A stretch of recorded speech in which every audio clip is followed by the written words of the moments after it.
कशाला? मटन चिकनला बंदी 15 ऑगस्टला बंदी करण्यात आली. कुठे? मालेगाव आणि हे मी पण ती बातमी टीव्हीलाच बघितली की काही लोकांनी असं सांगितलं की तिथं बंदी घातली तर ज्यांनी बंदी घातली त्यांच्या ऑफिस समोर जाऊन आम्ही ते विक्रीची व्यवस्था करणार. आता खरं तर ज्यावेळेस श्रद्धेचा प्रश्न असतो त्यावेळेस अशा प्रकारची बंदी घातली जाते. उदाहरणार्थ आषाढी एकादशी असेल, महाशिवरात्र असेल, महावीर जयंती असेल, अशा काही महत्त्वाच्या दिवस असतात त्यावेळेस. आता स्वातंत्र्य दिन हा देशाला स्वातंत्र्य मिळून 78 वर्ष होत आहेत. आपल्या देशामध्ये आपल्या राज्यामध्ये काही जण शाकाहारी आहेत, काही जण मांसाहारी आहेत. आता तुम्ही जर कोकणात गेला तर कोकणात साधी भाजी करताना पण तिथं सोळे, सुकट, बोंबील असलं काही काही त्याच्यामध्ये घालतात. तो त्यांचा आहार आहे. म्हणजे जरी काही जण त्यांना मांसाहारी म्हणत असले तर तो पिढ्यानपिढ्या वर्षानुवर्ष जसं समुद्र आणि पृथ्वी अस्तित्वात आली तो त्यांचा आहार आहे. आणि त्याच्यामुळं त्यांचा आहार त्यांना घ्यायला अशी बंदी घालणं बरोबर नाही, उचित नाही. आणि महत्त्वाच्या शहरांच्यामध्ये तर अनेक जाती धर्माची लोकं राहत असतात. आणि ही लोकं राहत असताना मी मगाशी जसं सांगितलं, भावनिक मुद्दा असेल तर एक वेळ त्या दिवसापुरती बंदी किंवा आणखी काही काळापुरती बंदी घातली तर लोक एक्सेप्ट करतात. परंतु तुम्ही आता महाराष्ट्र दिनाला, 26 जानेवारीला किंवा 15 ऑगस्टला अशी जर बंदी घालायला लागला तर उलट अवघडच आहे. म्हणजे ग्रामीण भागामध्ये तर ज्यावेळेस एखादा कार्यक्रम असतो त्यावेळेस बकरं कापतात आणि तो कार्यक्रम साजरा करतात किंवा जेवण घालतात. अशा पद्धतीचं चालतं. पण मी माहिती घेतो. पण माझं स्वतःचं मत असं आहे की लोकांच्या भावना देखील महत्त्वाच्या आहेत. परंतु भावनेचा आणि श्रद्धेचा विषय ज्यावेळेस येईल त्यावेळेस त्या विषयाकडं त्या अँगलने बघावं. परंतु देशाच्या स्वातंत्र्याच्या बाबतीमध्ये ज्यांच्या आता आदिवासी समाजामध्ये तुम्ही जर बघितलं तर त्यांचा मोठ्या प्रमाणावर आहार हा अशा बाबतीतला मांसाहाराचाच असतो. इंदापूर शहरातले सगळे कत्तलखाने पाडायचं काम या महेश लांडगेंनी केले, लक्षात ठेवा. या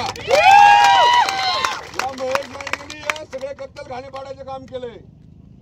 कुठल्याही हिंदुत्व कार्यकर्त्यांनी घाबरायची गरज नाही. मी विशेषतः गोरक्षकांना सांगतो, लक्षात घ्या, आपण धर्माचं रक्षण करतोय, आपण आपल्या गोमातेचं रक्षण करतोय. आणि जर खोटे केस जर आमच्या गोरक्षकांवर जर कुणी केले तर कदापिही मी सहन करणार नाही. गोरक्षण करणं हे म्हणजे काय, घरात चिचुका खेळणं नाही. जे कुणी आमच्या गोरक्षकांवर खोटे आरोप करतायत, जे कोणी आमच्या गोरक्षकांबद्दल चुकीच्या बातम्या देत आहेत, चुकीच्या पद्धतीनं प्रशासनासमोर मांडणी करतायत, तर माझं त्यांना सांगणं आहे, गोरक्षण म्हणजे चिचुका करणं, चिचुका खेळणं नाही. एकदा या गोरक्षकांच्या बरोबर गोमातेचं रक्षण करण्यासाठी एखाद्या गाडीचा पाठलाग करा, तुम्हाला कळेल गोरक्षण काय असतंय ते. ज्या वेळेस एखादा तो जिहादी कोण कुरेशी गेला आणि तिथं म्हणलं की आम्ही गोरक्षण आमचं नुकसान करते, अरे तुला काय घेणं पडलंय, गोमाता आहे आमची, आम्ही तिथं रक्षण करणार. आणि जो कुणी अडवाईल, ज्यावेळेस सत्तेत नव्हतं त्याही वेळेला आमचे गोरक्षक रक्षण करत होते. आता सत्तेत येऊन जर आम्हाला कुणी सांगत असेल गोरक्षणावर बंदी घालली पाहिजे, अरे सोडून द्या. गोरक्षण आपल्या रक्त ते कुणी गोरक्षणापासून मागे हलायचं नाही, लव जिहादपासून हलायचं नाही, लँड जिहादपासून हलायचं नाही. बिंदास जो कुणी याच्यामध्ये येईल त्याला तसंच्या तसं उत्तर द्यायचं धाडस आपल्यामध्ये असलं पाहिजे.